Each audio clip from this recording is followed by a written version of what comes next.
Sumérgeme, Señor, en el río de tu espíritu. Submerge me in the river, en el río. Rio is river, okay? In the river of your spirit, in the river of your peace, in the river of your love. That song is absolutely beautiful. And if I wasn't sitting on this chair, I would be doing some bachatica. But we're not going to do bachatica. We're not going to do that. Sumérgeme. And how great is it to be able to just come and just sing songs and talk to you guys for a little bit. It feels like a Friday, but it's not a Friday. We still got one more day before Friday. Just one more day before Friday. One more evening, rather, that is, before Friday. Fun Friday. And so, yes, guys, I think we got a little interrupted here on Facebook. So if you guys can go ahead and share the broadcast, even better, go on to our YouTube channel, New Season Gospel FM. Share the broadcast. Like, share, subscribe so you don't miss a beat, okay? Subscribe, copy and paste it into your messages, into Facebook even, and let's meet there so that we do not get interrupted. Good evening, Sister Helena and Sister Keisha. Good evening. Thank you guys so much for joining and being there with me tonight. Thank you so much. And so, guys, what I want to talk to you about tonight is something that I think I know we all live with, right? And it's that feeling of uncertainty, that feeling of what's going to happen. I don't know if that's a what if thing. Maybe it could be a little bit of the what if, but the uncertainty. It's so interesting that when you think of certain topics like that, you're like, well, that's kind of common for me.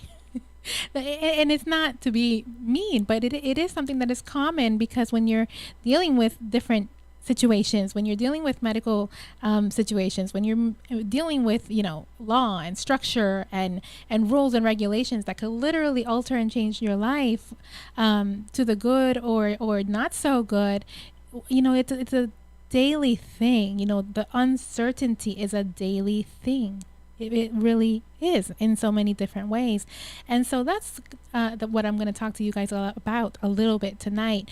Before I get into that, though, it is September. Shout out to my dad again if you're listening. Happy birthday to you, viejo. Happy birthday to you. It is September. It is also Cerebral Palsy Awareness Month.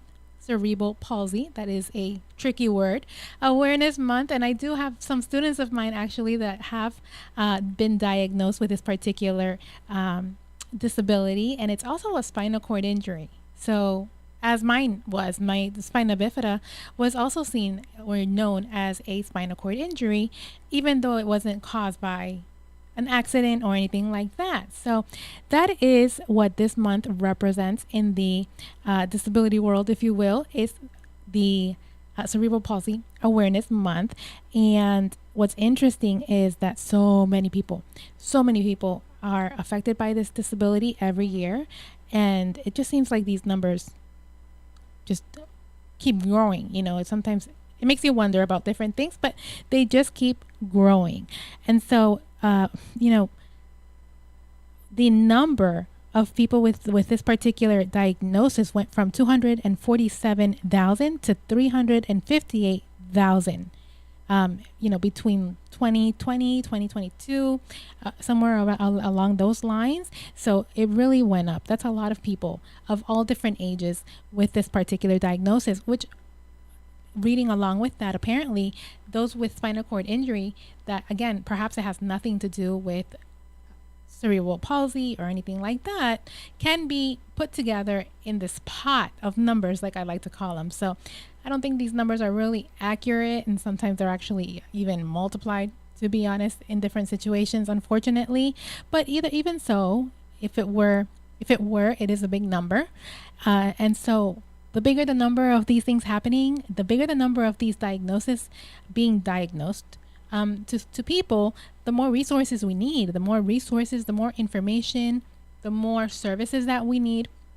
And so it is a big deal as a service provider to know these things and this information, because it lets me know, okay, where are these numbers coming from? Where are they located? Where do I need to be? Where do I need to let myself be known, and the services that I provide, all of these things. So that is very, very interesting. And so that's when I talk to you about uncertainty. Regardless of where the uncertainty comes, in this case, let's say, you're diagnosed with these different diagnoses, and then it's like, okay, what am I going to do now? Where's the information? Where's the resources? Where do I go for help? What do I do? What do I do? And what happens is that sense of uncertainty, and it becomes fear of the unknown, right? Fear of the unknown, regardless of the situation that we are going through in our life, whether it's, we are entrepreneurs like myself. Okay, what's going to happen tomorrow? Am I going to make it? Am I going to have enough to cover my bills? Am I going to grow? Am I going to have clients? Are they going to believe in the services? Are they going to believe in me? Because if they don't believe in me, they don't believe in my services. So many things that if you allow it, those things then transition into fear. They transition into fear. And so, one of my favorite sayings is like, feel the fear and do it anyway. Yeah, basically, because we're going to face some kind of fear, throughout our entire life and day. However, it also means that when we feel that fear and we let it take over, we don't have faith, right? So what are we letting take over, our fear or our faith? Our faith absolutely, definitely has to be stronger than our fear. But it doesn't mean that fear is not going to be there or that it's going to disappear, right? It's definitely not going to disappear. I wanted to share something with you guys. I'm always sharing my stories with you guys, and I love to do that because they bring a perspective, a real perspective to the topics and just my life as a human being in general, right? So when we talk about dealing with uncertainty, of course, I've gone through the uncertainty of the medical stuff, the therapies, the surgeries, the education, all of that stuff, right? All of that stuff has always started with that sense of unsure and uncertain of what is going to happen. What is going to happen?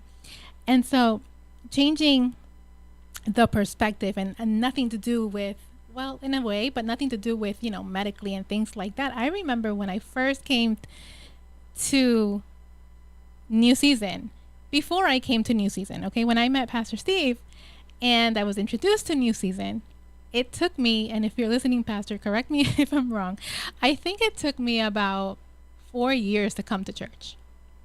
From the moment that I started to learn about it and just,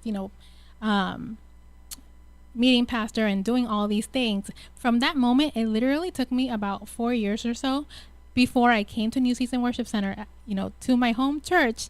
And I believe we were already in this new building when I came.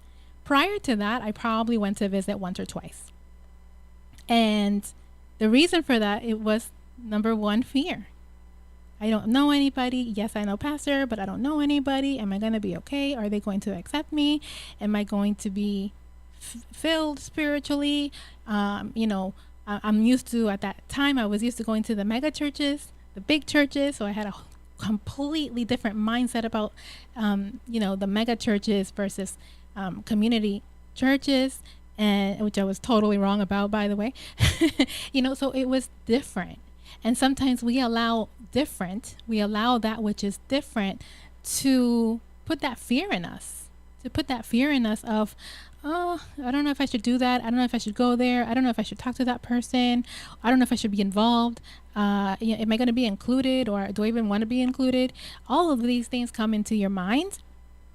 That is insane. And it is not until you take that step of faith, that faith action, that you realize, okay, it wasn't so bad. It's the bad thing is all of these things that we put in our mind, that it's not going to work, and that, oh my gosh, and what if it doesn't, and so on and so forth. That is the scary part. That is what we put upon ourselves, the unknown. But then we realize that when we step out in faith, and when we step out in action and faith, we realize, hey, it's okay. It's okay to be different. It's okay to be the only one. Sometimes it's necessary to be the only one, because it's necessary.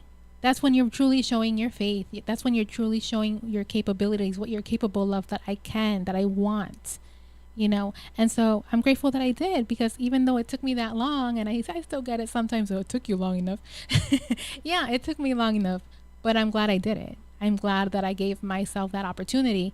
And I'm glad more than anything that, you know, the church family was persistent like that towards me, as we are with everyone, you know, that they're not going to let you go. Once you're grabbed by a new season member hand, you're not going to be let go. I can attest to that. And so it was because of that, and because of the understanding, and because of the learning, mutual learning, them learning from me and me learning from them, and learning about my insecurities and my differences, and whatever it was that scared me, learning about all of that, and me learning that it was okay, that I was accepted, that it was going to be that it was going to be that it was going to be a good transition, that, you know, that I was going to be welcomed, and that I had no reason to fear, because I was, you know, I was going to be okay. I was protected in a sense, you know, I'm in God's house, I'm with believers, and it was good, you know. And so I realized that that was my fear, the fear of the unknown and everything. And then once I knew better, you know, when you know better, you do better. And that's exactly what happened. And so I had to give myself that chance and that opportunity, though. So it's to say, you can feel the fear. You can be scared. You can feel different. You can feel, maybe you can feel out of place. But if you don't give yourself that opportunity, you're never going to really know the potential of that place, or the potential of yourself, in any particular or specific surrounding, whether it's at work, whether you're going to school, whether you want to open your new business, whatever it is, it's all going to require work. It's all going to require hard work. It's all going to require community. It's going to give you a sense of fear. But when you jump in with faith and you do it, and you surround yourself by people, community that can help you along the process, you're good. I'm good. And I have that. And I'm so grateful for that, because the moment that I step back and that I'm like feeling that fear and freaking out and probably crying or something, I have someone on my ear telling me, you're good. It's going to be okay. Keep going. Keep going. Keep going. Keep going. And I'm like, okay, okay, fine. I'm going to keep going, and it's not because I'm going to keep going for them, but because I'm going to keep going because they are reassuring me that it's going to be okay. And that is the purpose of community. That is the purpose and the goal with the people that you surround yourself with, and why that is so important. You can be surrounded by people and feel totally alone. That's a problem. But when you're surrounded by community, the people that believe in you and care and push you, you're good. I'm good. That's why when they ask me that question, how you doing? I'm good, because I have all of that. I have all of that. So those are just some tips and little things that I have been able to do in moments where I have felt uncertain. In those moments where I have felt uncertain, definitely grab onto your faith. Grab onto your faith. That is number one. Pray. Prayer changes things, as we always hear, right? Community is everything. Even if it's one person, like literally that's all it takes. And and also too, sometimes we close ourselves in our own mind. That's the worst place to be. Get out your mind. Get out your brain. Get out your brain. That's not a good place to be sometimes. And we have to recognize that and make that okay, to know, you know what, I'm going to stay focused. I'm going to talk to somebody. I'm going to, talk to a mentor, somebody from church, my parents, whoever it is. Talk to somebody, and don't stay to yourself. Don't close yourself. Don't do it.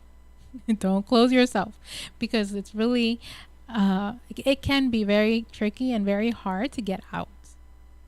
I can tell you that it took me, I think I actually talked about this not just a couple of days ago with someone.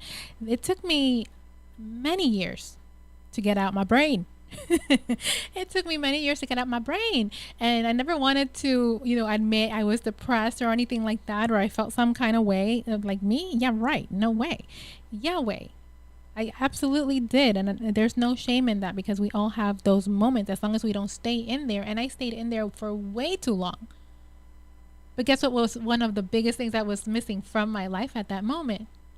Was to be spiritually filled.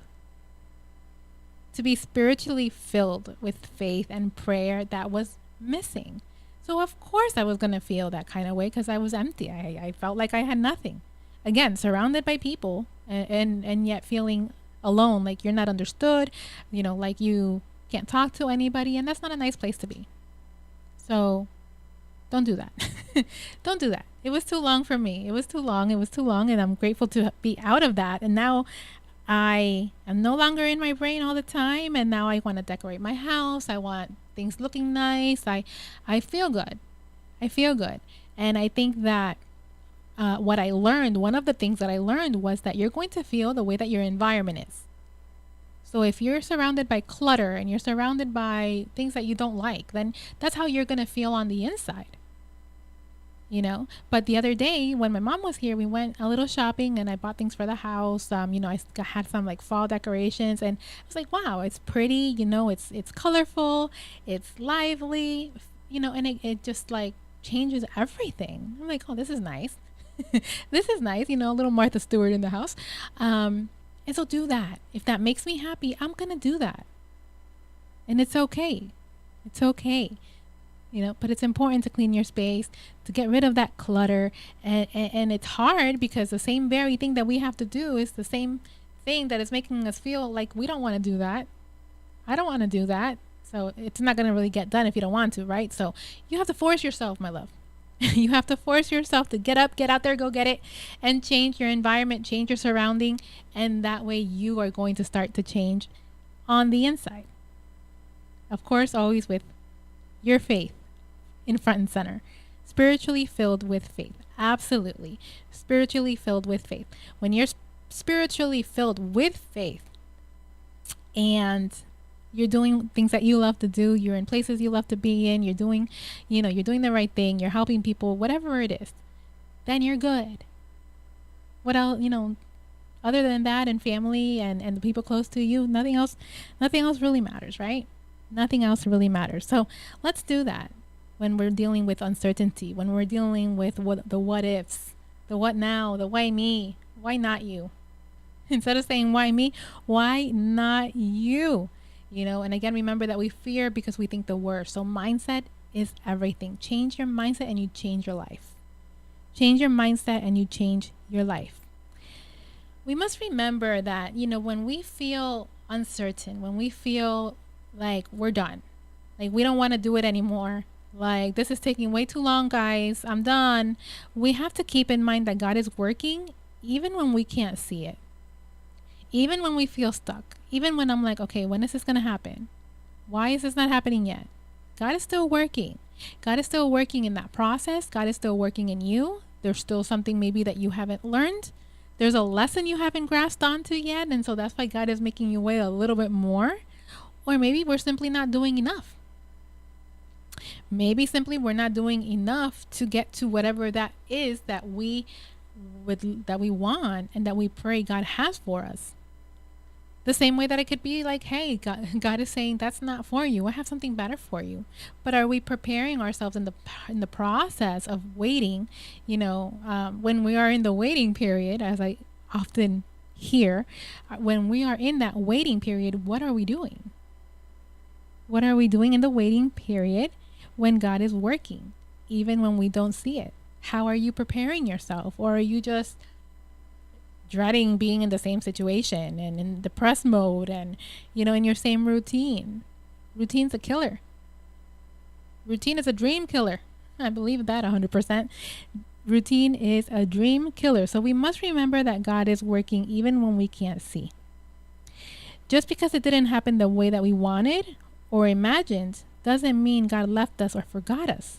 God is always working through everything. Even through the untraditional, unique ways, God is working. Even when we don't see it, like one of my songs. Even when we don't see it, He's working, right? But again, when He's working, what are you doing? When He's working in your process, when He's working in your goals and your dreams to make it happen, what are you doing? Are you waiting with your hands crossed or are you getting ready? I have things that I'm waiting for, but in that process, I'm doing what I can to get ready, to prepare different things, to learn different things, to learn different skills, to connect with different people, so that when it comes and I'm ready, I'm ready. Oh, I need this. Okay. Talk to this person. Or, oh, I know, it's me. It's up to me. It's up to me and not, anybody else to where, okay, well, I'm going to just hire a bunch of people and do something for me. No, what are you doing? What education do you have? What information do you have? What do you have that you can do for your own situation? And then, of course, if you need help and you have those contacts, hey, of course, that's part of the process. But definitely prepare yourself in every way for what it is that you are asking for. I really believe that when we are not preparing and we're not ready, God's not going to give it to you, because he knows what's going to happen if he gives it to you and you're not ready to receive it. Right?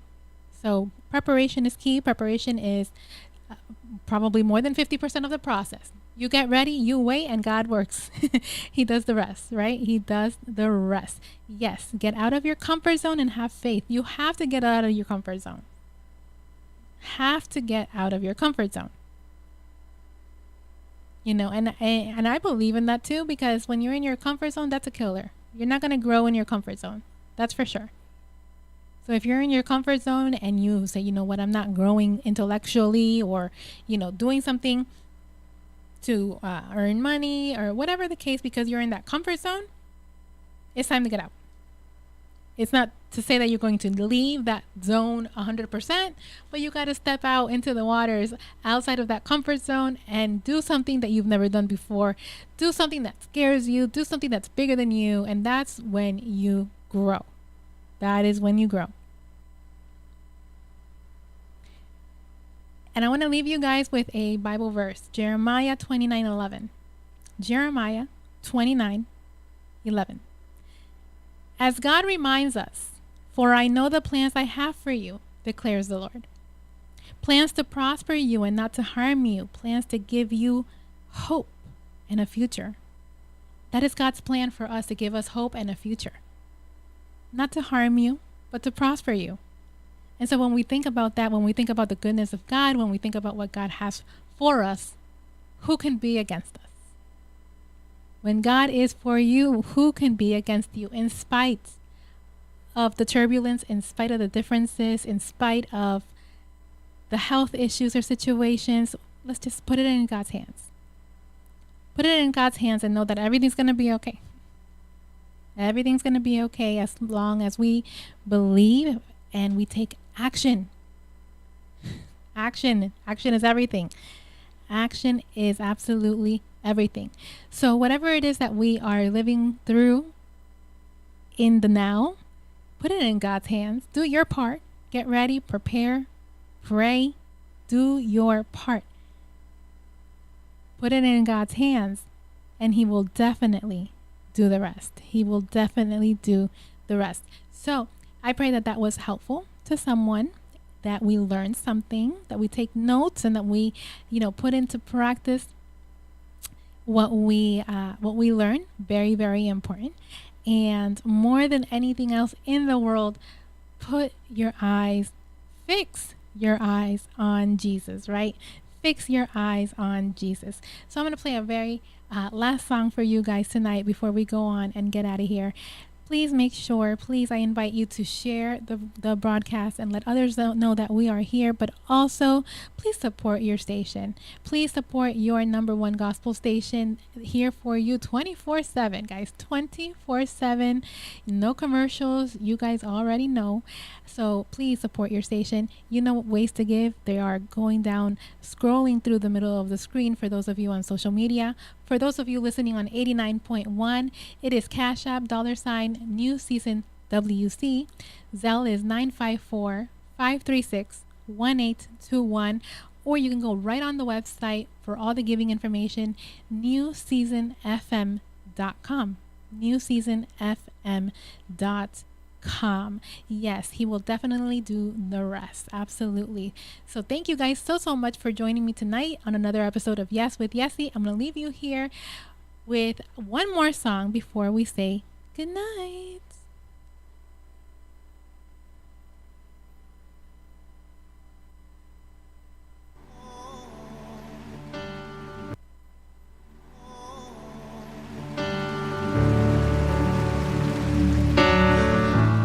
You know, when we fix our eyes on Jesus, so many things happen. And, we get what we pray for, that's for sure. So fix your eyes on Jesus.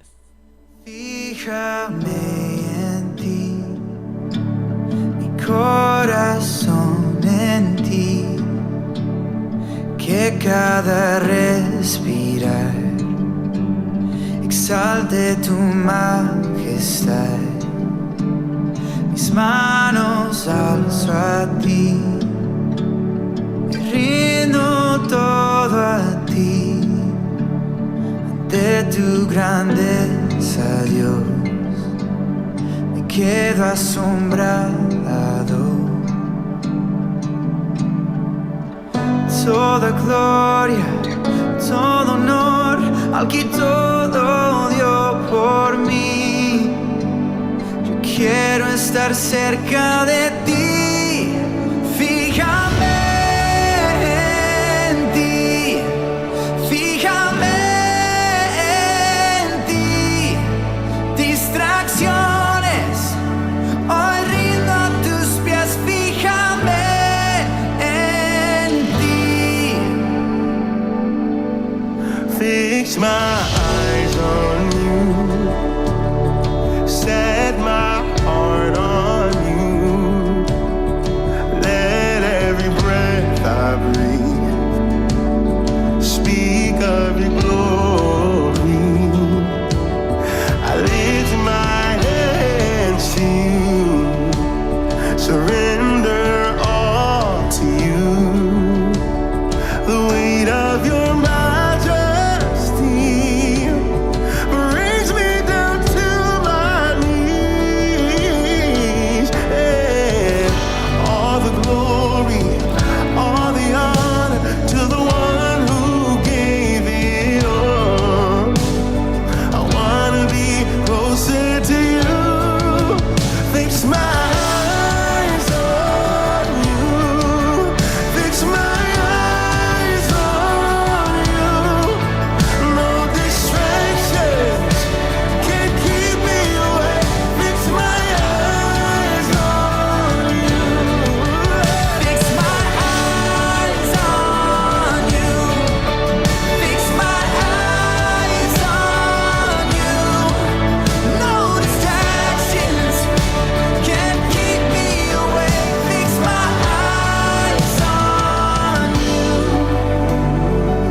On you. Good night, everyone. Until next time, see you next Thursday, God willing. And please continue to support your number one gospel station, New Season Gospel FM.